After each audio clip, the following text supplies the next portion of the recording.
ಬಗೆ ಬಗೆಯ ಯೋಜನೆಗಳ ಬಗ್ಗೆ ಭಾಗೀರಥಿಯವರು ಉಲ್ಲೇಖ ಮಾಡಿದ್ರು. ಸ್ತ್ರೀ ಸೆಂಟ್ರಿಕ್ ಯೋಜನೆಗಳ ಬಗ್ಗೆ ಅವರು ಮಾತಾಡಿದ್ರು. ನನಗೆ ತುಳು ಬೇರೆ ಹೇಳ್ಕೊಡೋ ಪ್ರಯತ್ನ ಮಾಡ್ತಾ ಇದ್ರು ಮಧ್ಯ ಅಲ್ಲಿ ಕೂತ್ಕೊಂಡು. ನಾನು ಒಂದು ಸಂಕಲ್ಪ ಮಾಡಿಕೊಂಡೆ, ಮುಂದಿನ ಸರ್ತಿ ಬರುವಾಗ ತುಳುವಲ್ಲಿ ಮಾತಾಡ್ಬೇಕಪ್ಪ ಇವರಲ್ಲಿ. ನಾನು ಮಾತ್ರ ಯಾಕೆ ಹೊರಗಿನವಳಾಗಲಿ, ನಾನು ನಿಮ್ಮ ಭಾಷೆ ಮಾತಾಡ್ತೀನಿ. ಅವ್ರಿಗೆ ಅದೇ ಹೇಳಿದೆ, ಈಗ ಸದ್ಯಕ್ಕೆ ಇದೆಲ್ಲ ಬಾಯಲ್ಲಿ ಹೊರಡಲ್ಲ, ಬಟ್ ನಾನು ಕಲಿತು ಬರ್ತೀನಿ. ನೆಕ್ಸ್ಟ್ ಎಲೆಕ್ಷನ್ಗೆ ಬರುವಾಗ ಮತ್ತೊಮ್ಮೆ ಬ್ರಿಜೇಶ್ಗೆ ನರೇಂದ್ರ ಮೋದಿಗೆ ಬಂದಾಗ, ಅಥವಾ ಅದಕ್ಕೆ ಮುಂಚೆ ವಿಧಾನಸಭೆ ಚುನಾವಣೆಗೆ ಭಾಗೀರಥಿ ಅಕ್ಕಂಗೆ ಬರಬೇಕೇನೋ, ಸುಳ್ಯದಲ್ಲಿ ಹೋಗಿ ಅವ್ರಿಗಾಗಿ ತುಳುವಲ್ಲಿ ಮಾತಾಡ್ಬೇಕು. ನಾನು ಅದನ್ನು ಮಾಡೋಣ ಅಂತ ಮನಸ್ಸಲ್ಲಿ ಸಂಕಲ್ಪ ಮಾಡಿಕೊಂಡೆ. ನಾರಿಯರ ಬಗ್ಗೆ ನರೇಂದ್ರ ಮೋದಿಗೆ ಇರುವಂತಹ ಗೌರವ ಮತ್ತು ಕಾಳಜಿ, ಬರೀ ಗೌರವ ಇದ್ರೆ ಆಯ್ತೆ, 33% ಕೊಟ್ಟಾಯ್ತು, ರಾಜಕೀಯವಾಗಿ ಸಬಲೀಕರಣಗೊಳಿಸಾಯ್ತು ಹೆಣ್ಮಕ್ಳನ್ನ, ಮುಗೀತು ಅಂತ ಅಂದ್ಕೋಬೋದಲ್ಲ. ಇಲ್ಲ, ಅವರು ಅಲ್ಲಿಗೆ ಬಿಡಲಿಲ್ಲ. ಅವರು ಶುರು ಮಾಡಿದ್ದು ಗೌರವಯುತ ಬದುಕನ್ನ ಹೆಣ್ಮಕ್ಳು ಕೊಡಬೇಕು ಅಂತ. ಅದಕ್ಕೆ ಸ್ವಚ್ಛ ಭಾರತ್ನ ಉಲ್ಲೇಖ ಆಯಿತು, ಶೌಚಾಲಯದ ಉಲ್ಲೇಖ ಆಯಿತು.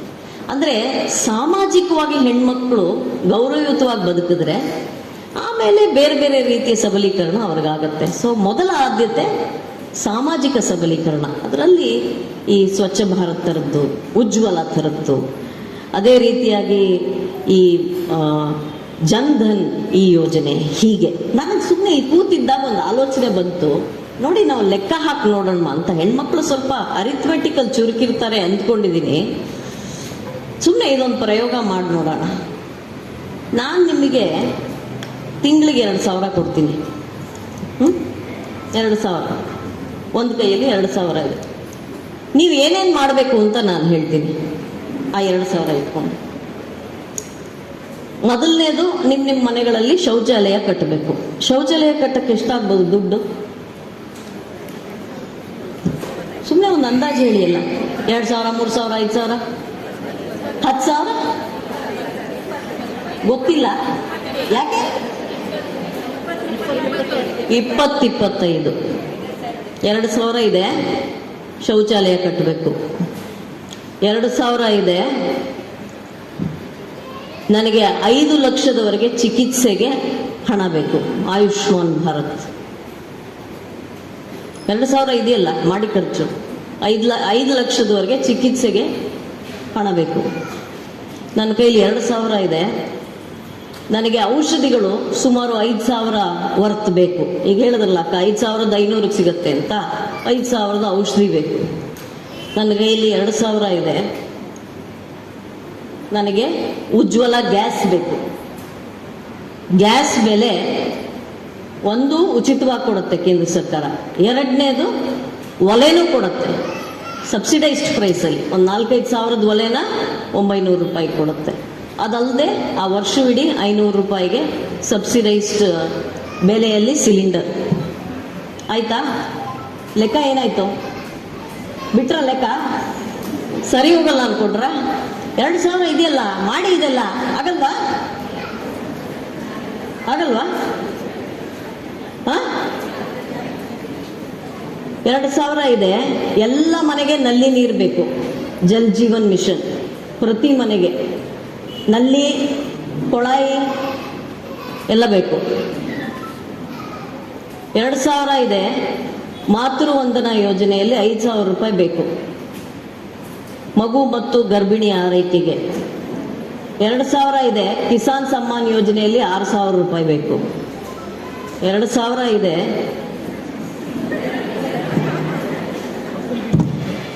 ಫಸಲ್ ಬಿಮಾ ಯೋಜನೆ ಹೇಳ್ತಾ ಇದ್ದಾರೆ. ನಾನು 100 ಯೋಜನೆ ಹೇಳಬಲ್ಲೆ. ಹೀಗೆ ಸ್ತ್ರೀಯರ ಕೇಂದ್ರಿತವಾಗಿದ್ದೇ ಹೇಳ್ಬೋದೆ. ಸ್ವನಿಧಿ ಯೋಜನೆ ಇದೆ, ಸುಕನ್ಯಾ ಸಮೃದ್ಧಿ ಬಗ್ಗೆ ಮಾತಾಡಿದ್ರು. ಯಡಿಯೂರಪ್ಪನವ್ರು ಕೊಟ್ಟ ಭಾಗ್ಯಲಕ್ಷ್ಮಿ ಯೋಜನೆ ಇದೆ.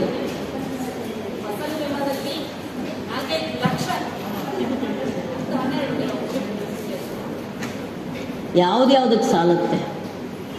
ಎಡಗೈಲಿರೋ 2,000 ಮೋಸ ಮಾಡ್ತಾ ಇದೆ ಕಾಂಗ್ರೆಸ್ ಸರ್ಕಾರ. ಮೋಸ ಮಾಡ್ತಾ ಇದೆ, ಸುಳ್ಳು ಹೇಳಿ ಮೋಸ ಮಾಡ್ತಾ ಇದೆ. ಮೋದಿ ಅವರ ಯೋಜನೆಗಳಿಗೆಲ್ಲ ತಮ್ಮ ಹೆಸರು ಹಾಕಿ ಅಡ್ವರ್ಟೈಸ್ಮೆಂಟ್ ಹಾಕೋತಾ ಇದ್ದಾರೆ, ಮೋಸ ಮಾಡ್ತಾ ಇದ್ದಾರೆ. ಮೋದಿ ಅವರು ಬದುಕೋದಕ್ಕೆ ನಮಗೆ ಏನು ಬೇಕೋ ಅದನ್ನು ಕೊಟ್ಟಿದ್ದಾರೆ. ಏನು ಬೇಕು? ಪ್ರಧಾನಮಂತ್ರಿ ಆವಾಸ್ ಯೋಜನೆಯಲ್ಲಿ ಮನೆ ಬೇಕು. ಮನೆ ಇದ್ರೆ ಸಾಕಾ? ನಲ್ಲಿ ಬೇಕು, ಮನೆ ಇದ್ರೆ ಸಾಕ ವಿದ್ಯುತ್ ಶಕ್ತಿ ಬೇಕು, LED ಬಲ್ಬ್ ಬೇಕು, ಮನೆ ಇದ್ರೆ ಸಾಕ ಶೌಚಾಲಯ ಬೇಕು, ಮನೆ ಇದ್ರೆ ಸಾಕ ಗ್ಯಾಸ್ ಬೇಕು. ಇದೆಲ್ಲವನ್ನ ಮೋದಿ ನಾನು ಕೊಡ್ತೀನಿ ಅಂತ 2014ರಲ್ಲಿ ಹೇಳಿದ್ರು. ಈ ವೇಳೆಗೆಲ್ಲ ನೆರವೇರಿಸಿದ್ದಾರೆ. ಸಾಮಾನ್ಯವಾಗಿ ರಾಜಕಾರಣಿಗಳು ಹೇಳೋದನ್ನ ಯಾರು ನಂಬೋದಿಲ್ಲ, ಯಾಕೆಂದ್ರೆ ಯಾವುದನ್ನು ನೆರವೇರಿಸಲ್ಲ. ಗರೀಬಿ ಹಠಾವ್ ಅಂತ ಇಂದಿರಾ ಗಾಂಧಿ ಅವರು 70ರ ದಶಕದಲ್ಲಿ, ನಾವೆಲ್ಲ ಹುಟ್ಟೋಕ್ ಮುಂಚೆ ಹೇಳಿದ್ರು. ಹೋಯ್ತಾ ಗರೀಬಿ? ನರೇಂದ್ರ ಮೋದಿ ಬರಬೇಕಾಯ್ತು ಅದಕ್ಕೆ, ಇಂದಿರಾ ಗಾಂಧಿ ಮತ್ತು ಅವರ ಸಂತತಿಗಳನ್ನ ಹಠಾವ್ ಮಾಡಕ್ಕೆ, ಎಲ್ಲರನ್ನೂ ಕಳಿಸಕ್ಕೆ, ಕಾಂಗ್ರೆಸ್ ಮುಕ್ತ ಮಾಡೋದಕ್ಕೆ ಈ ಭಾರತವನ್ನ. ಬ್ರಿಜೇಶ್ ಅವರು ಹೇಳ್ತಾ ಇದ್ರು, ಕಾಂಗ್ರೆಸ್ ಮುಕ್ತ ಭಾರತ ಅಂದ್ರೆ ಭ್ರಷ್ಟಾಚಾರ ಮುಕ್ತ ಭಾರತ ಅಂತ. ಭ್ರಷ್ಟಾಚಾರದ ಕೂಪವಾಗಿತ್ತು ಭಾರತ 2014ರಲ್ಲಿ. ಈಗ ಅದೆಲ್ಲ ತುಂಬಾ ಹಿಂದೆ ನಡೆದ ಹಾಗೆ ನಮಗನ್ಸುತ್ತೆ. ಆದರೆ ಭ್ರಷ್ಟಾಚಾರದ ಕೂಪ, ಆರ್ಥಿಕ ದುಸ್ಥಿತಿಯಲ್ಲಿದ್ದಂತಹ ಭಾರತವನ್ನ ಸಬಲೀಕರಣ ಮಾಡೋದಕ್ಕೆ ಈ 10 ವರ್ಷಗಳಲ್ಲಿ ಮೋದಿಯವರು ಮಾಡಿರುವಂತಹ ಕೆಲಸಗಳು. ಈಗ ನಾನು ಉಲ್ಲೇಖ ಮಾಡಿದ್ದೆಲ್ಲ ನಮಗ್ ಬರುವಂಥದ್ದು, ನೇರವಾಗಿ ವ್ಯಕ್ತಿಗತವಾಗಿ ನಮಗ್ ಬರುವಂಥದ್ದು. ಇದಲ್ಲದೆ ಅವ್ರು ಏನೇನು ಮಾಡಿದ್ದಾರೆ? ಚಂದ್ರಯಾನ, ಮೊದಲನೇ ಸರ್ತಿ ಹೆಣ್ಮಕ್ಳನ್ನ ಫೈಟರ್ ಪೈಲಟ್ ಮಾಡಿದ್ದಾರೆ ಏರ್ಫೋರ್ಸ್ ಅಲ್ಲಿ. ಇದುವರೆಗೂ ಆಗಿರ್ಲಿಲ್ಲ ಹೆಣ್ಮಕ್ಳು ಫೈಟರ್ ಪೈಲಟ್. ಈ ಸರ್ತಿ ಗಣತಂತ್ರದ ಪೆರೇಡ್ ಏನಿತ್ತು, ಗಣತಂತ್ರೋತ್ಸವಕ್ಕೆ ದೆಹಲಿಯಲ್ಲಿ ಪೆರೇಡ್ ನಡೆಯುತ್ತಲ್ಲ, ಅದರಲ್ಲಿ ನಮ್ಮ ಸೈನ್ಯ, ನಮ್ಮ ಭೂಸೇನೆ, ನಮ್ಮ ನೌಕಾಪಡೆ, ನಮ್ಮ ವಾಯುಸೇನೆ ಎಲ್ಲರ ಪೆರೇಡ್ ನಡೆಯುತ್ತಲ್ಲ, ಎಲ್ಲದರ ನೇತೃತ್ವವನ್ನ ಹೆಣ್ಮಕ್ಳು ವಹಿಸ್ಕೋಬೇಕು ಅಂತ ಹೇಳಿದ್ರು. ಇಲ್ಲಿ ಗೋಚರ ಆಗತ್ತೆ ನೋಡಿ.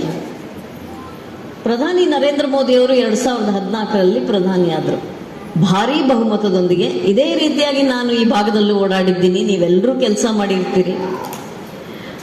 ಆಗ ಒಂದು ಪತ್ರಿಕೆಯಲ್ಲಿ ಲೇಖನ ಬಂತು. ಒಬ್ಬ ರೈಲ್ವೆ ಆಫೀಸರ್ ತನ್ನ ಅನುಭವವನ್ನು ಬರ್ಕೊಂಡಿದ್ರು. ಏನು ಅವರ ಅನುಭವ ನಾನು ಸಂಕ್ಷಿಪ್ತವಾಗಿ ಹೇಳ್ತೀನಿ. ಬಹಳ ಸುದೀರ್ಘವಾಗಿ ಅವ್ರು ಬರ್ಕೊಂಡಿದ್ರು, ಆದರೂ ನಾನು ಸಂಕ್ಷಿಪ್ತವಾಗಿ ಹೇಳ್ತೀನಿ ಆ ಕಥೆನ. ಇಬ್ಬರು ರೈಲ್ವೆ ಪ್ರೊಬೇಷನರಿ ಆಫೀಸರ್ಸ್. ಪ್ರೊಬೇಷನರಿ ಅಂದ್ರೆ ನಿಮ್ಗೆ ಗೊತ್ತಿರುತ್ತೆ, ಇನ್ನು ತರಬೇತಿಯಲ್ಲಿರುವಂಥವ್ರು, ಟ್ರೈನಿಂಗ್ ಅಲ್ಲಿರುವಂಥವ್ರು. ಇಬ್ರು ಹೊರಡ್ತಾರೆ ದೆಹಲಿಯಿಂದ ಪೂರ್ವೋತ್ತರದ ಕಡೆ ಹೊರಡ್ತಾರೆ. ರಾತ್ರಿಯ ರೈಲು. ಅವ್ರು ರೈಲ್ವೆ ಪ್ರೊಬೇಷನರಿ ಆಫೀಸರ್ ಆಗಿರೋದ್ರಿಂದ ಅವರಿಗೆ ಈ ಸ್ವಲ್ಪ ಮೇಲ್ದರ್ಜೆಯ ಕೂಪೆ ಥರದ್ದೇ ಸಿಕ್ಕಿರುತ್ತೆ. ಅವರು ಪ್ರಯಾಣ ಮಾಡುವ ಅನುಭವವನ್ನು ಬರ್ಕೋತಾರೆ. ಎಷ್ಟು ಭೀಕರವಾಗಿತ್ತು ಆ ಅನುಭವ ಅಂತ. ಸುತ್ತ ಒಂದಷ್ಟು ರಾಜಕಾರಣಿಗಳಿದ್ರು. ಹೆಸರುಗಳನ್ನ ಅವ್ರು ಉಲ್ಲೇಖ ಮಾಡೋದಿಲ್ಲ, ಆದ್ರೆ ಅವ್ರು ಬರೆಯೋ ಶೈಲಿ ಇಟ್ಕೊಂಡು ನಾವು ಹೇಳ್ಬೋದು ಯಾರು ಆಗಿದ್ದಿರಬಹುದು ಅಂತ. ಇದು ಸುಮಾರು 90ರ ಕತೆ, ಲೇಟ್ 90s. ಸುತ್ತ ರಾಜಕಾರಣಿಗಳಿರ್ತಾರೆ. ಬಹಳ ಇವರಿಗೆ ಹಿಂಸೆ, ತೊಂದರೆಯನ್ನ ಕೊಡ್ತಾರೆ. ಅಂದರೆ ಈ ಭಾಗದಲ್ಲಿ ಎಷ್ಟಿದೆಯೋ ನನಗೆ ಗೊತ್ತಿಲ್ಲ, ಆದರೆ ಸಾಮಾನ್ಯವಾಗಿ ಈ ಪುಂಡಪೋಖರಿಗಳು ಹೇಗೆ ನಡ್ಕೋತಾರೆ ಹೆಣ್ಮಕ್ಳ ಜೊತೆ, ಚುಡಾಯಿಸೋದು, ಅವರನ್ನ ಮುಟ್ಟೋ ಪ್ರಯತ್ನ ಮಾಡೋದು, ಈ ರೀತಿ ಹೀಗೆ ಬಹಳ ಭೀಕರವಾದ ಒಂದು ಅನುಭವವನ್ನು ಅವರು ಮಾಡ್ತಾರೆ. ಈ ಭೀಕರ ಅನುಭವದ ನಂತರ ಇಬ್ಬರಲ್ಲಿ ಒಬ್ಬಾಕೆ ಇನ್ಮೇಲೆ ನಾನು ರೈಲ್ವೆ ಪ್ರೊಬೇಷನರಿ ಸರ್ವಿಸ್ಗೆ ಬರಲ್ಲ ಅಂತ ಬಿಟ್ಬಿಡ್ತಾಳೆ.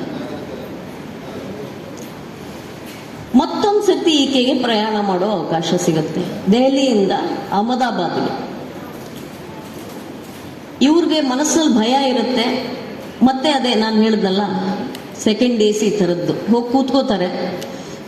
ಕೂತ್ಕೊಂಡು ಸ್ವಲ್ಪ ಹೊತ್ತಿಗೆ ಇಬ್ಬರು ರಾಜಕಾರಣಿಗಳು ಬರ್ತಾರೆ. ಅಯ್ಯೋ ಮತ್ತೆ ರಾಜಕಾರಣಿನ ಅಂತ ಇವಳು ಅಂದ್ಕೋತ ಕೂತ್ಕೋತಾಳೆ. ಒಬ್ರು ವಯಸ್ಸಿನಲ್ಲಿ ಹಿರಿಯೋರು, ಇನ್ನೊಬ್ರು ಸ್ವಲ್ಪ ವಯಸ್ಸಲ್ಲಿ ಚಿಕ್ಕವರು. ಅವರಿಬ್ರು ಕೂತ್ಕೋತಾರೆ.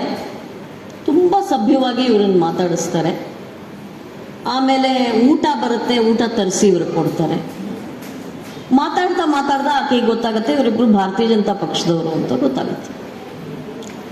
ಭಾರತೀಯ ಜನತಾ ಪಕ್ಷದಲ್ಲಿ ನೀವು ಬಂದು ಸೇರ್ಕೋಬಾರ್ದು ಯಾಕೆ ಅಂತ ಕಿರಿಯರಿರೋರು ಕೇಳ್ತಾರೆ. ಇಲ್ಲ, ನನಗದರಲ್ಲೆಲ್ಲ ಆಸಕ್ತಿ ಇಲ್ಲ, ಹೆಣ್ಮಕ್ಳಿಗೆ ಅಲ್ಲಿ ಸರಿನೂ ಹೋಗಲ್ಲ ಅಂತ ಆಕೆ ಹೇಳ್ತಾಳೆ. ಇಲ್ಲ, ಹಾಗಿಲ್ಲ, ನೀವು ಬಂದು ಸೇರ್ಕೊಳ್ಳಿ ಅಂತ ಹೇಳ್ತಾರೆ. ಸ್ವಲ್ಪ ಹೊತ್ತಾಗತ್ತೆ. ಊಟ ಎಲ್ಲ ಮುಗಿದ್ಮೇಲೆ ಮಲ್ಕೋಬೇಕಲ್ಲ. ಹಿರಿಯರಿದ್ದವರು ಆ ಸೀಟ್ ಮೇಲೆ ಮಲ್ಕೋತಾರೆ. ಅವ್ರ ಜೊತೆಗಿದ್ದವರು ಟವಲ್ ಹಾಸಿ ಕೆಳಗಡೆ ಮಲ್ಕೋತಾರೆ. ಬೆಳಗ್ಗೆ ಇಳಿದು ಹೋಗುವಾಗ ಇವ್ರನ್ನ ವಿಚಾರಿಸಿ ನಿಮ್ಗಿರಕ್ ಜಾಗ ಇದೆಯಾ, ನಾವೇನಾದರೂ ವ್ಯವಸ್ಥೆ ಮಾಡಬೇಕಾ ಅಂತ ಕೇಳಿ ಸಂಪೂರ್ಣ ಅವ್ರ ಬಗ್ಗೆ ಕಾಳಜಿ ವಹಿಸಿ ಅವರಿಬ್ಬರು ನಿರ್ಗಮನವಾಗ್ತಾರೆ. ಆಕೆ 2014ರಲ್ಲಿ ಇದನ್ನು ಬರೆದಾಗ ಹಿರಿಯರು ಹಿಂದೆ ಗುಜರಾತ್ನ ಮುಖ್ಯಮಂತ್ರಿ ಆಗಿದ್ದರು, ಅವರಲ್ಲಿದ್ದಂತಹ ಮತ್ತೊಬ್ಬರು ಕಿರಿಯರು ಅವರೇ ನರೇಂದ್ರ ಮೋದಿ ಆಗಿರ್ತಾರೆ.